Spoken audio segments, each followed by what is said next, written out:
7h, 10h sur Radio Courtoisie, ligne droite, Liselotte Dutreuil. Relier Strasbourg à Bruxelles à pied, c'est le projet un peu fou de Jérôme Bergamy pour sensibiliser les Français à la question de la souveraineté.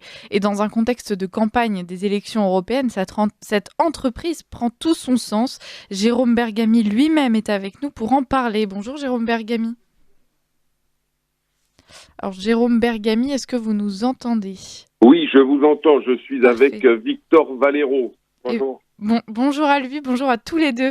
Alors Jérôme Bergamy, vous êtes écrivain, conférencier, président de l'association La Terre en Marche, aventurier aux quatre coins du globe. Est-ce que votre compagnon veut se présenter également en quelques mots ? Victor. Oui, bonjour, je m'appelle Victor Valero et puis je suis un jeune militant politique engagé depuis un moment et j'ai été séduit par le projet de Jérôme de marcher pour la souveraineté parce que je suis très sensible aux idées souverainistes. Bon, très bien. Alors écoutez, avant de parler de cette marche pour la souveraineté, de votre projet plus précisément, Jérôme Bergamy, je me retourne à nouveau vers vous. Oui. J'aimerais vous parler de la forme de ce projet, la marche. C'est une pratique que vous exercez depuis quelques temps maintenant et toujours avec une forte portée symbolique, il me semble. Exactement, oui, tout à fait. Vous avez dit que j'étais président de l'association La Terre en Marche. Ça fait 10 ans que nous parcourons le monde avec mon épouse à pied, sur des milliers de kilomètres à la rencontre des peuples et des cultures de cette planète, et que nous marchons avec ce symbole qui est la terre du monde accrochée à notre ceinture, et nous organisons des cérémonies d'échange de la terre dans les villages, dans les écoles, les universités, partout nous sommes accueillis. Nous venons offrir la terre du monde et nous recevons en retour la terre de la mémoire de chacun des peuples rencontrés, de la terre des racines, de l'identité de tous ces peuples.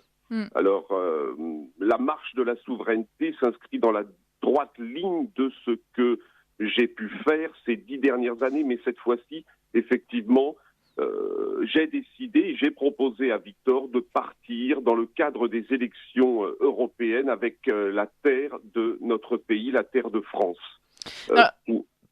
Pourquoi à pied, simplement pour resituer ? Parce que vous me parlez de ces longs périples, on pourrait très bien imaginer que vous récupériez la terre de l'endroit d'où vous partez et puis que vous vous déplaciez en train, en voiture, à vélo, ce que vous voulez, et puis que vous échangez la terre une fois arrivé à destination. Mais pourquoi cette volonté de marcher ? Mais la marche, nous sommes des pèlerins sur la route. La marche, c'est incarner physiquement une forme de résistance dans le cadre de cette marche de la souveraineté. C'est une forme de reconquête de son territoire, de son espace. C'est une portée très symbolique, enracinée, en contact avec la terre. C'est la terre qui nous porte et c'est nous qui portons la terre. C'est à la fois un symbole d'unité, bien sûr, mais c'est également le symbole de notre enracinement, et nous le disons à chaque fois, le symbole de la résistance du peuple français face à l'hégémonisme européen, face à ses dérives idéologiques, symbole de notre volonté d'indépendance et de notre droit à la continuité historique et culturelle. Voilà ce que contient la terre. Vous savez, dans les bourses que nous portons, nous avons de la terre de Don Rémy la Pucelle, de la terre de l'endroit où est née Jeanne d'Arc. Nous avons de la terre de Colombelles et 2 églises, donc le général de Gaulle est avec nous également. Nous avons de la terre de plusieurs régions de France.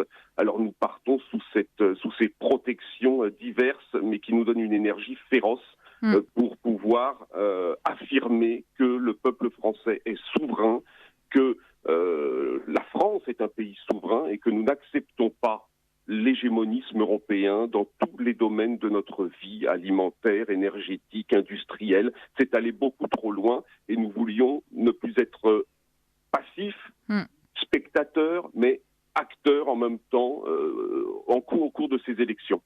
Et alors justement, pour essayer de faire prendre conscience aux gens et aux Français plus particulièrement de ces combats à mener, ça passe forcément par le réenracinement. Il y a un beau paradoxe, c'est en voyageant que vous invitez les gens à se réenraciner dans leur terre, justement.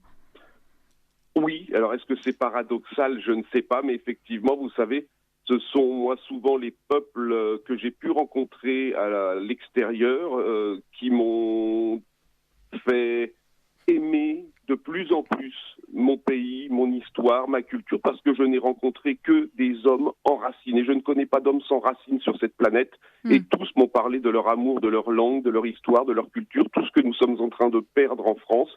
Et Victor et moi, là-dessus, on se retrouve. On ne peut pas supporter de voir la fin de cette nation qui a 1500 ans aujourd'hui, dans une situation, ma foi, sociale, économique et culturelle. Là, Victor porte, je pense, Victor, toi, plus l'aspect économique des choses. Oui, tout à fait. Nous voyons que l'économie française est en crise, et c'est pour ça aussi que nous avons décidé de réaliser cette cérémonie de proclamation de souveraineté devant la Banque centrale européenne à Francfort. Nous avons réalisé cela samedi dernier. Pour dire à la fois que les politiques économiques de l'Union européenne sont une perte de souveraineté, une perte de pouvoir et de décision face au mondialisme.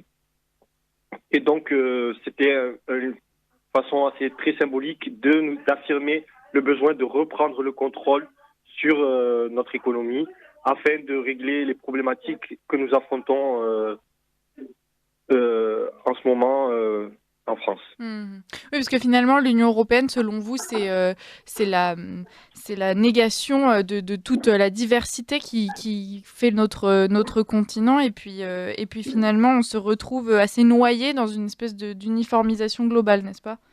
Mais absolument, je pense que l'idée de prospérité, l'idéal de fraternité qui était à l'origine du contrat européen a été complètement dévoyé avec les années. On le voit et on le sent derrière nous, c'est des millions de personnes en fait que nous portons. Nous sommes là 2, 3 sur la route, on a un ami qui nous suit pour nous filmer également, mais on sait très bien que derrière on porte la colère, l'incompréhension, le refus de millions de personnes. C'est une Union européenne qui jette les gens dans la rue, c'est une Union européenne qui est basée sur un système économique inique, cruel, qui va bientôt affamer les gens complètement et qui va nous faire perdre petit à petit toute notre possibilité de gouverner notre propre destin. Et puis culturellement, pour ma part, ça c'est pour moi le point essentiel, c'est la question existentielle, c'est la transformation culturelle de notre pays. Nous sommes en train d'être noyés sous une immigration massive depuis 40 ans. Il ne s'agit pas d'attaquer les personnes en tant que telles, mais d'attaquer un système et nos responsables politiques, de dénoncer leurs agissements, leurs manœuvres.